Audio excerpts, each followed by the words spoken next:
Hi guys, welcome to my channel. Friends, आज हम आपके पर्सन के केवल और केवल मैसेजेस निकालेंगे, ठीक है, कि वे आपसे क्या कहना चाहते हैं। मैसेजेस देखते हैं आज। ये सीधी सीधी बात रहेगी, जनरल कलेक्टिव रीडिंग है। जो भी रेजोनेट करे वो ले लीजिए, बाकी छोड़ सकते हैं।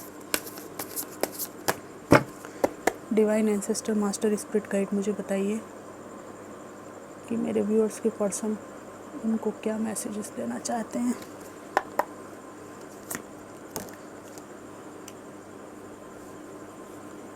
I have to let you go to find myself. Will you leave me like the others? I can't make you happy. Will this pain ever stop? It is dark without you. Painful memories.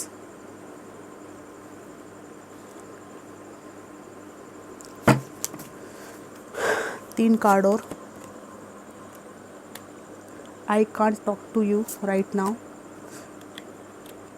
I need to figure myself out. Life without you is hopeless, dark and depressing. I miss your light. Friends, ये कह रहे हैं कि मैं खुद को ही नहीं जानता, जिसके कारण से मैंने तुम्हें जाने दिया अपनी लाइफ से, क्योंकि मैं खुद को ही नहीं जानता कि मैं क्या कर रहा हूँ, कहाँ जा रहा हूँ। हो सकता है ये किसी चीज़ से एडिक्टेड हूँ, और इनकी भावनाओं में ऐसा इनको लगता है कि दुनिया में कोई इनका नहीं है, और ये बोल रहे हैं कि will you leave me like the others, क्या तुम भी मुझे दूसरों की तरह अकेला छोड़ दोगे। I can't make you happy, ये भी कह रहे हैं। एक तरफ कहते हैं कि क्या अकेला छोड़ दोगे, दूसरी तरफ ये कहते हैं कि मैं तुम्हें खुश नहीं रख सकता। ठीक है, इनको अपने दोष भी पता है कि इनके अंदर क्या दोष हैं। Will this pain ever stop, क्या ये दुख दर्द कभी ख़त्म होगा, ये कह रहे हैं। It is dark without you, तुम्हारे बिना सब कुछ अंधेरा है, ये कहते हैं।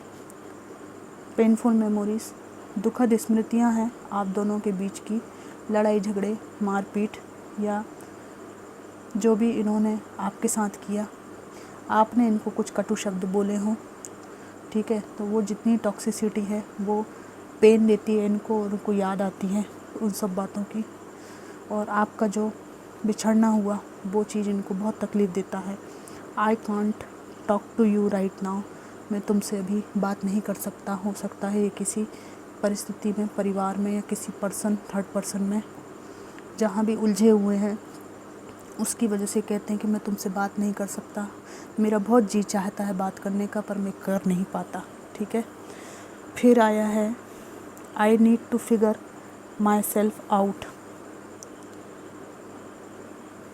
मुझे खुद को खोजना है कि आखिर मैं ज़िंदगी से क्या चाहता हूँ या चाहती हूँ। फिर ये कह रहे हैं life without you is hopeless, dark and depressing, I miss your light.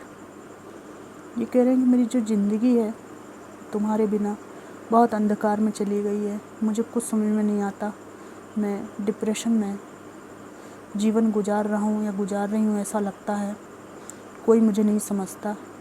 और ऐसे अंधकार में तुम्हारी खिलखिलाती हंसी, तुम्हारी जो पॉजिटिविटी है, तुम्हारी जो लाइट है, वो मुझे बहुत याद आती है, बहुत याद आती है।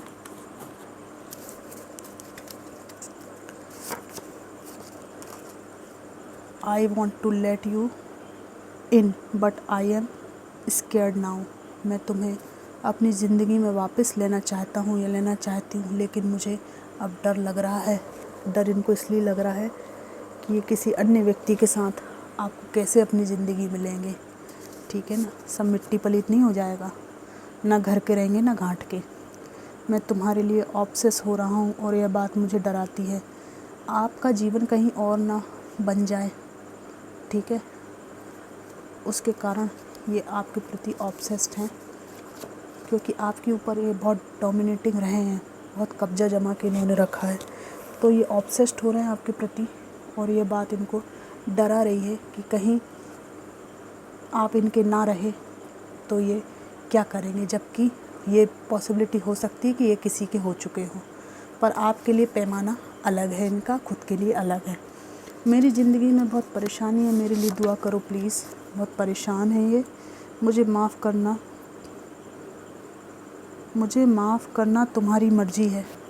ये कह रहे हैं कि माफ़ी देना सिर्फ तुम्हारे हाथ में है, मुझे माफ़ कर दो। ओ माय गॉड, माफ़ी के 2 कार्ड हैं। माफ़ी मांग रहे हैं, बहुत झुक झुक के माफ़ी मांग रहे हैं। I am still haunted by my actions. बहुत शर्मिंदा हैं। तुम्हें जीवन में अच्छा करते देख मैं अचंभे में हूँ।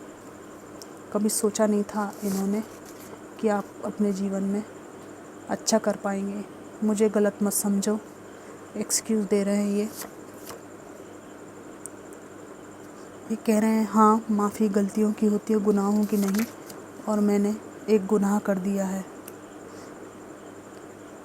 You light up my life, तुमने मेरे जीवन में उजाला किया है। ईगो, ये मानते हैं कि इनके अंदर ईगो बहुत है। मुझे उम्मीद है जीवन में कभी किसी मोड़ पर हम ज़रूर मिलेंगे, खुद को दिलासा दे रहे हैं। और 2 कार्ड मैं और निकालूंगी। I never ever accepted my mistakes, मैंने अपनी गलतियों को कभी स्वीकार नहीं किया। I can't stop thinking about you. और लास्ट कार्ड में निकालती हूँ, I want to make things right. ये कह रहे हैं कि मैं चीज़ों को ठीक करना चाहता हूँ।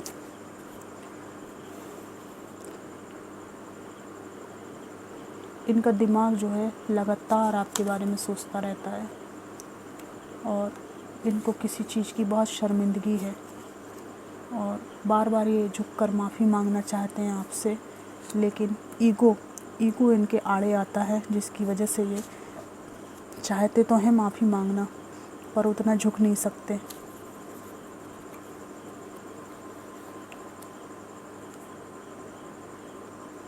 ये कहीं फंसे हुए हैं, जिसकी वजह से ये कह रहे हैं कि मैं तुम्हें अपनी ज़िंदगी में लाने से डरता हूँ। तुम किसी की हो जाओ या हो जाओ, उस बात से भी मुझे डर लगता है कि मैं तुम्हें खो दूँगा। मुझे माफ़ कर दो। इन्होंने ऐसा कुछ कर दिया है जिसकी वजह से ये बार बार आपसे माफ़ी मांग रहे हैं और इनके जीवन में बहुत कुछ उतार चढ़ाव आ रहे हैं, बहुत परेशान हैं। इसके लिए कह रहे हैं कि मेरी ज़िंदगी में बहुत परेशानी है, मेरे लिए दुआ करो। और ये जब दुआ लेने की बारी आती है तो ये आपकी तरफ क्यों देखते हैं? इसका गहरा रहस्य ये है कि ये जानते हैं कि आप इनको बहुत चाहते थे। तो इनको ऐसा लगता था कि आपको फॉर ग्रांटेड लिया जाना चाहिए, लेकिन आज इनको समझ में आ रहा है कि केवल आपकी दुआ इनको इस परिस्थिति से बाहर निकाल सकती है। तो फ्रेंड्स, किसी को ज़िंदगी में लाना नहीं लाना एक आपकी चॉइस है, ठीक है। जिसने जो कर दिया हमारे साथ, उससे हमें सीख के आगे बढ़ना है। उस व्यक्ति को दोबारा जीवन में नहीं लाना चाहिए, लेकिन वो व्यक्ति अगर परेशान है तो हम उसको लेट गो कर सकते हैं, माफ़ कर सकते हैं कि ठीक है यार, जी ले अपनी ज़िंदगी, बट मेरी लाइफ में मत आना। ये बात याद रखना। माफ़ करने का मतलब ये नहीं कि एक व्यक्ति दोबारा से हमारी ज़िंदगी से खेल जाए, लेकिन किसी को माफ़ करके आप भी मुक्त होते हैं, सामने वाला भी मुक्त हो जाता है। तो फ्रेंड्स, करके देख लेना अगर माफ़ कर सको इस व्यक्ति को, क्योंकि ये व्यक्ति ईगोइस्टिक है, ये इनका नेचर है, ये इनकी अपब्रिंगिंग है। लेकिन हम तो मैच्योर हैं, हम तो मैच्योर हो चुके हैं ना। हमको क्या चाहिए इनसे? कुछ नहीं। मेरे व्यूअर्स को क्या चाहिए? कुछ नहीं। तो दे दो यार माफ़ी, जाने दो, हटाओ यार, ठीक है।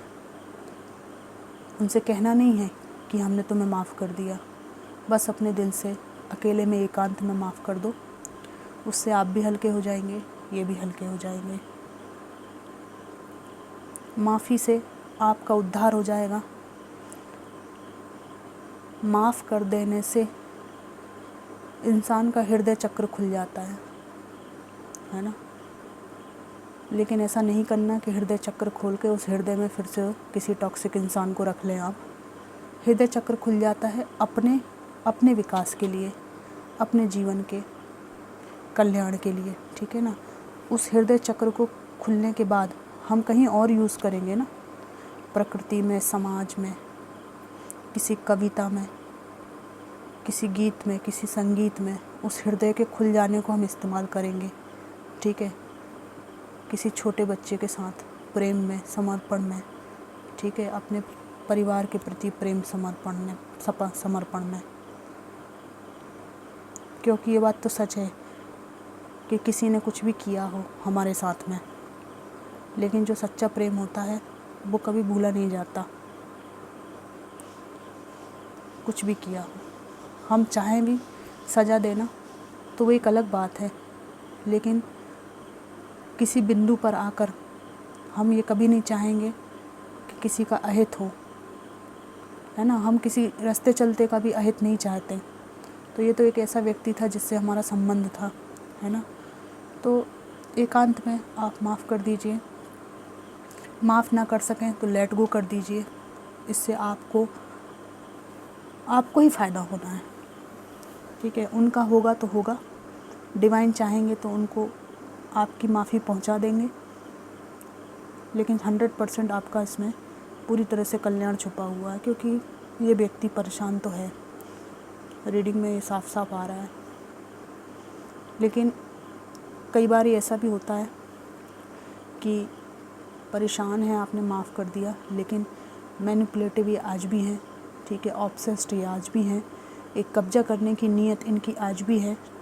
तो हमको उनको अपने जीवन में नहीं लाना है, बस अपने कल्याण के लिए जो हम कर सकते हैं उनके प्रति बस उतना ही करना है। जैसे हम किसी राह चलते को खाना खिला देते हैं, लेकिन उसको घर में तो नहीं रख लेते ना।